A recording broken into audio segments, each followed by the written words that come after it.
We have another one poem. दुसरी एक कविता आहे. O earth, wait for me. Earth is this earth, Zameen, and it is a request by Pablo Neruda to earth. जमिनीला केलेली, धरतीला केलेली विनंती आहे. To wait for him by Pablo Neruda. Pablo नेरुदाने केलेली ही एक विनंती आहे. This poem is it talks about our relationship with nature. We have a natural bond with this earth. या जमिनीशी आपला एक नैसर्गिक बॉन्ड आहे. As there has been industrialization जसं झालेलं आहे, औद्योगिकरण जसं झालेलं आहे, man is exploiting this earth more and more. माणूस हा या जमिनीला एक्सप्लॉइट करायचा प्रयत्न करतो. He is exploiting this earth. आणि हे जे एक्सप्लॉयटेशन आहे ते एक्सप्लॉयटेशन एवढ्या पातळीवरला गेलेलं आहे की त्याच्यामुळं एन्व्हायरमेंटल प्रॉब्लेम्स तयार झालेले आहेत. हे एन्व्हायरमेंटल जे प्रॉब्लेम तयार झालेले आहेत त्यामुळं बरेच लोक निसर्गावर चिंतन करतात. अशीच एक चिंतनाची ही कविता आहे. So this poem highlights importance of nature. निसर्गाचं महत्त्व ते आपल्याला हायलाइट करून सांगते. त्याचबरोबर importance of environment for us. त्याचबरोबर निसर्गाचं म्हणजे वातावरणाचं जो तो इम्पॉर्टन्स सुद्धा आपल्याला कविता सांगत असते. The poem is divided in two parts. There is first request and realization of our, this means mutual dependence of earth and human beings, and a desire to be part of this earth on the part of the writer. Very passionately, very intimately the poet has expressed his thought. वृक्षवल्ली आम्हा सोयरे वनचरी, किंवा nature is like book to us. निसर्ग हा आपल्याला पुस्तकासारखा आहे, म्हणजे we can read in it. There are so many things, so many poems which talk about nature. When I see rainbow in the sky my heart lifts up. मी ज्यावेळी इंद्रधनुष्य बघतो त्यावेळी माझं हृदय उड्या मारायला लागतं. Such kind of poems are there. अशा प्रकारच्या कविता आहेत. त्याच प्रकारच्या कवितांसारखी ही कविता आहे. Poem is written bye Pablo Neruda. Pablo Neruda हा एक चिलियन पोएट आहे. He is a Chilean poet. He is a diplomat and a politician. तो एक डिप्लोमॅट आहे आणि राजकारणी सुद्धा आहे. Diplomat means a person who is sent some on political mission to other countries. दुसऱ्या देशामध्ये राजकीय कामासाठी पाठवले जाणारी व्यक्ती. He also started writing poems at early age of his life. वयाच्या 13व्या वर्षी. And he has written number of poems in variety of styles. Pablo Neruda is one of the internationally recognized Chilean poet. Chile मधला एक internationally accept केलेला कवी आहे. He has written so many works, and for his works he has received international prize for peace. 1950 मध्ये international peace prize he has won.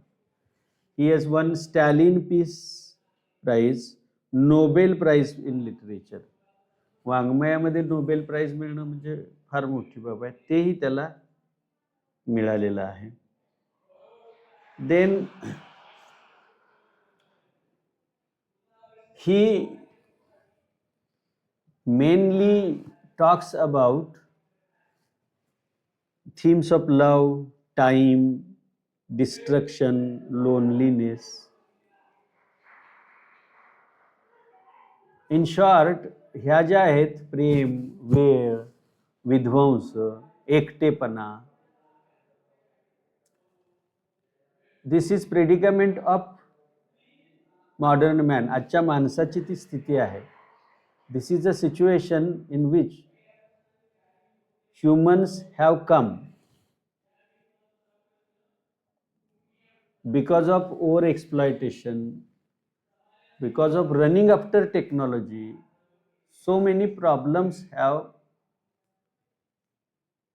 been raised by human beings. माणसानंच स्वतःसाठी समस्या निर्माण केल्या. त्याच्यामधलीच हा विध्वंस, loneliness, the present going war of Iran, इराणमधलं जे युद्ध आहे. He talks about how society is decaying. समाज कसा घसरत चाललेला आहे, समाजाचं अधपतन कसं चाललेलं आहे, या गोष्टीवर तो बोलतो. Social decay. How human society is alienated from nature. He talks about communism, he talks about operation, शोषण किंवा कम्युनिस्ट मॉडेल्स, याबद्दल तो बोलतो. He strongly says that the society should move towards the better one. चांगल्या समाजाकडे ती गेली पाहिजे.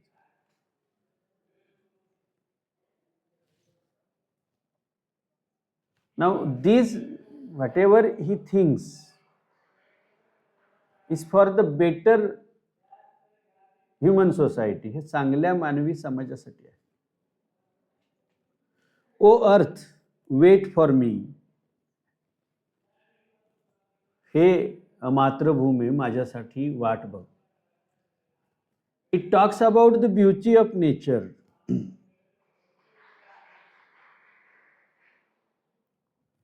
And importance of being human being in this life. आणि या जीवनामध्ये माणूस असण्याचं जे महत्व आहे, याबद्दल ही कविता बोलते. आपली जी पृथ्वी आहे, तिच्या म्हणजे पृथ्वीमध्ये मनुष्य प्राणी हा एवढा मोठा आहे की पृथ्वी तलावर ज्या ज्या गोष्टी सापडतात, त्यापैकी निम्म्यापेक्षा अधिक गोष्टी मानवाच्या कक्षेत आहेत. म्हणून आणि मानवाच्या कक्षेत जे आहे ते असं कुठल्या उघड्या डोळ्यांना दिसणार नाही, किंवा त्याचं जे संगीत आहे त्या मानवाच्या क्वालिटींचं, ते त्याच्या कानानं ऐकायला येणार नाही, कुणाच्या कानाला ऐकायला येणार नाही. परंतु माणूस हा याच्यातला सगळ्यात पॉवरफुल माणूस आहे. त्याचं जे सॉफ्टवेअर आहे, ते सॉफ्टवेअर हे स्ट्रॉंग आहे. आणि माणूस आणि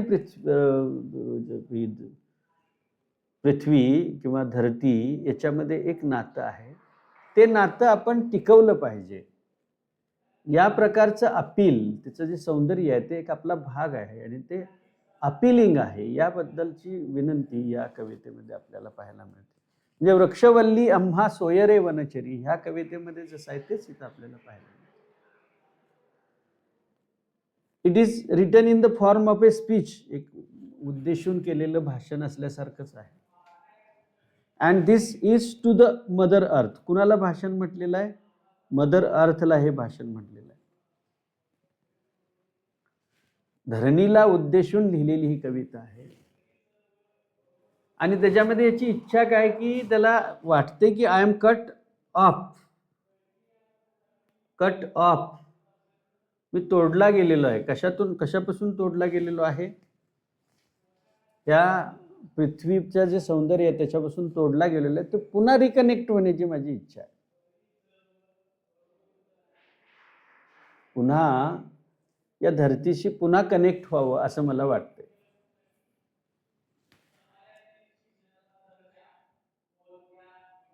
So he wants to have being in touch with life.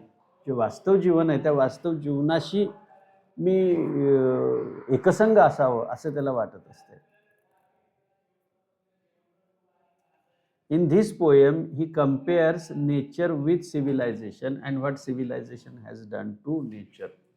निसर्गाची संस्कृतीशी तुलना करते आणि संस्कृतीनं या ह्याच्यावर काय केलेलं आहे याबद्दलची गोष्ट या कवितेमध्ये आपल्याला पाहायला मिळते. ओ earth wait for me,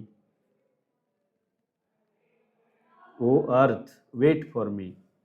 this he makes appeal to the earth. ते धरणी मातेला अपील करतो की हे धरणी माते माझ्यासाठी थोडीशी वाट बघ. Return me O sun, return me O sun to my wild destiny, rain of the ancient wood. So he asks the sun, सूर्याला विनंती करतो की take me back to my wild destiny. माझं जे नैसर्गिक जीवन आहे त्या जीवनाकडे मला नाही. Let me experience rain of the ancient wood. ते जंगल आहे, त्या जंगलाचा पाऊस आहे, तो पाऊस मला अनुभव दे. And take me there fair there is the aroma, smell of the earth is found. या पृथ्वीचा सुगंध मला जिथं किंवा त्याच्यामध्ये असणारी वीज मला, I can experience swords that fall from the sky. की जिथं मला काय पाहायला मिळेल, विजेचा लखलखाट जिथं पाहायला मिळेल अशा ठिकाणी मला घेऊन जा. The solitary peace of pasture and rock. मला तो एकांत पाहिजे जिथं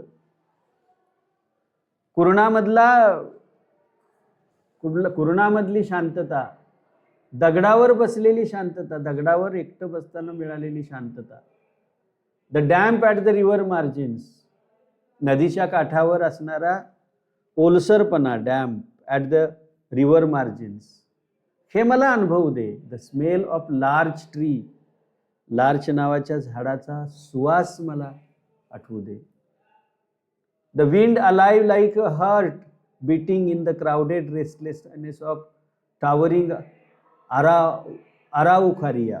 अराउकारिया हे जे झाड आहे त्याच्या उंच उंच झाडामध्ये श्वासोश्वास जसा आपल्या हृदयामध्ये फिरत असतो तसं ते वारं फिरत असते. ते वारं मला अनुभव दे.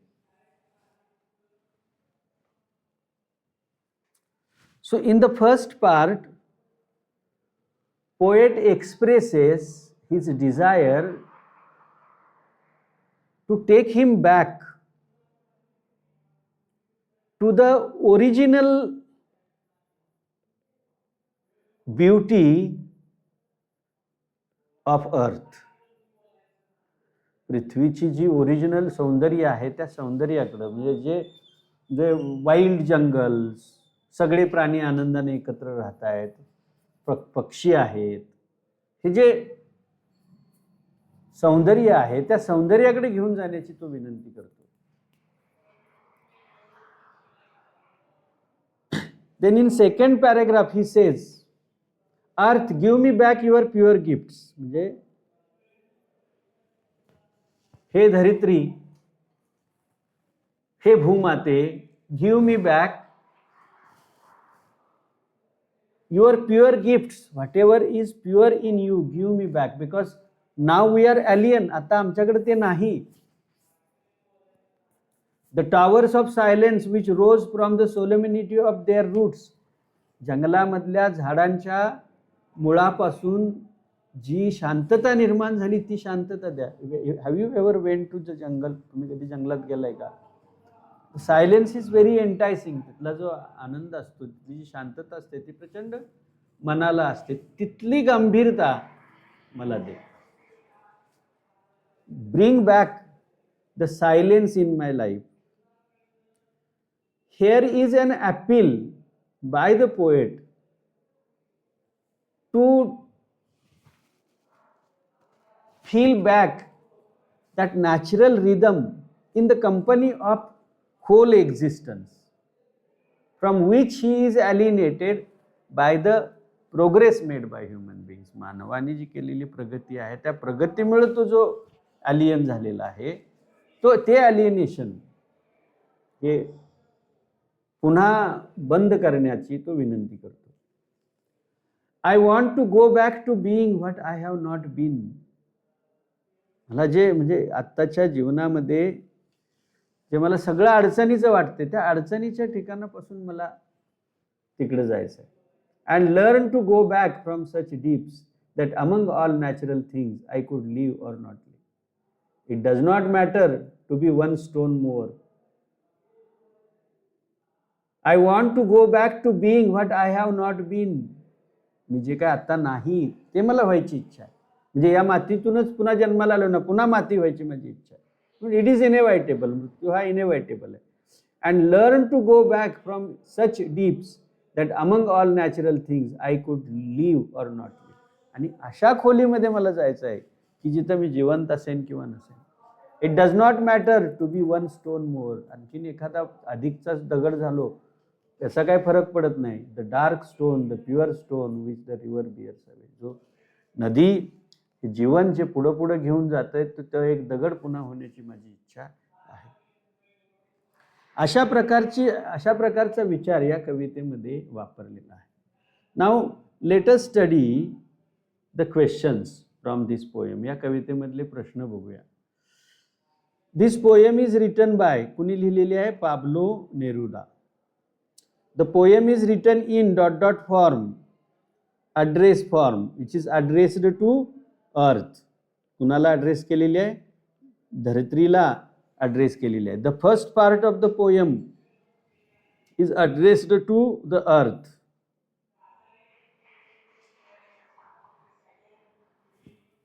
The first part of the poem is addressed to the earth.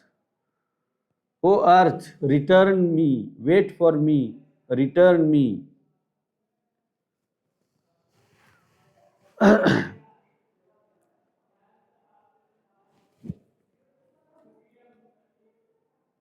Then the second part of the poem is addressed to the sun. The poet requests for the smell of the larch. लार्चचं त्याला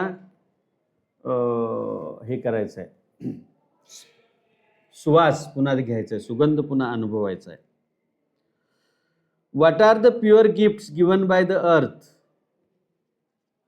Pure gifts काय? Silence of pastures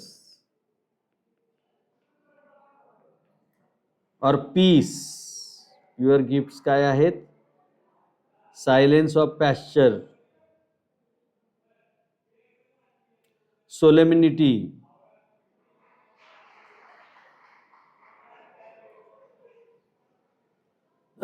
एका वाक्यात किंवा ओळीत उत्तर द्या. Silence, सोलेमनिटी.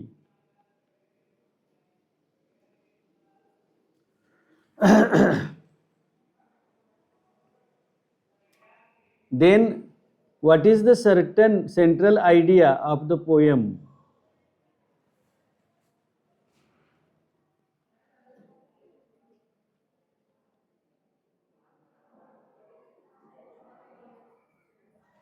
So central idea of the poem is he wants to go back to the earth.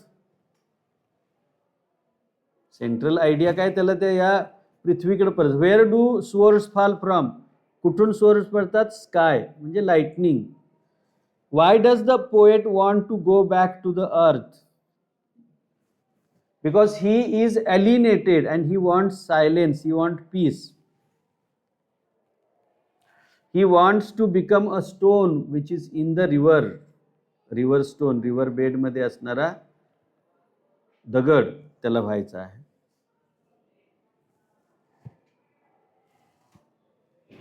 Now the same thing is explained here by the poet. हीच गोष्ट इथं कवीनं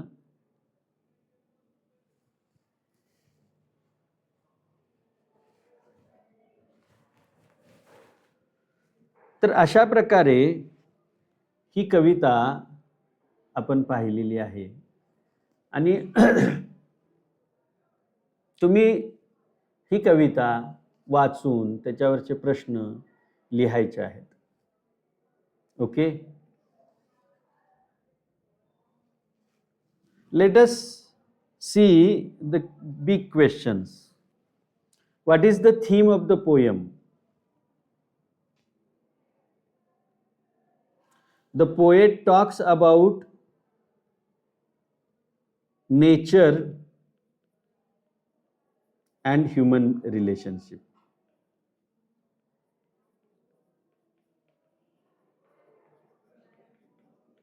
In this poem,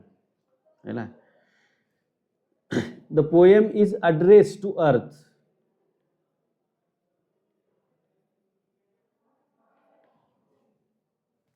हे धरतीला उद्देशून लिहिलेली कविता आहे. हा दुसरा विचार याच्यामध्ये लिहायचा. अँड ही रिक्वेस्ट, तिसरा विचार काय आहे? Request to take him to take him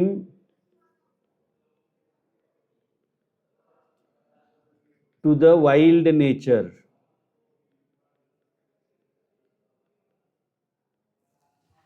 In one way, he wants to experience peace of life, peace in nature. निसर्गामधली शांती त्याला अनुभवायची आहे. The tone declares that he is alienated from earth and wants to become part of this living. या एवढ्या गोष्टी आपण या कवितेमध्ये या प्रश्नाच्या उत्तरात लिहू शकतो. How does the poem describe importance of nature? निसर्गाचं महत्व तो कसं वर्णन करतो? तर he talks about nature. He says that there is close relationship between planet Earth and humans. माणूस आणि यांच्यामध्ये एक नातं आहे. And this complex relationship is described by him. ती कॉम्प्लेक्स रिलेशनशिप जी आहे ती त्याने त्याच्यामध्ये वर्णन केलेली आहे. ही पृथ्वी आपल्याला प्रत्येक गोष्ट पुरवते. Each and everything is provided to us by this nature. आणि म्हणून या निसर्गाशी एकसंग होण्याची शेवटी तो इच्छा व्यक्त करतो. अशा प्रकारे निसर्गाचं वर्णन त्यानं याच्यामध्ये केलेलं आहे. Right a note on the expectations from the nature. निसर्गाला विनंती केली की मला तिकडे घेऊन चल, आपण मला त्या आराकोरिया झाडाच्या सावलीमध्ये राहायचं आहे, त्या लार्च झाडाची ही करायची, मला दगड व्हायचं आहे.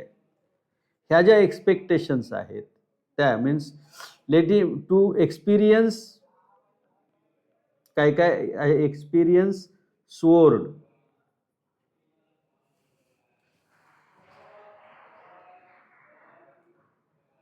ती लाइटनिंगची बघायची इच्छा आहे. To experience smell of large, then experience araucaria, and then the last one is to become a stone, part of nature. हे या त्याच्या इच्छा आहेत. आता हे जे जनरल आयडिया म्हणजे थीम बद्दल जे लिहिलेलं आहे, एक्सपेक्टेशन्स, पुन्हा तोच प्रश्न रिपीट आहे. सूर्यापासूनचे एक्सपेक्टेशन, अर्थ पासूनचे expectations, bonding between nature and human being, the end of the poem. ह्या सगळ्या गोष्टीवर आपण ही कविता वाचल्यानंतर, ही चर्चा ऐकल्यानंतर तुम्हाला माहिती म्हणजे उत्तरं लिहिता येतील.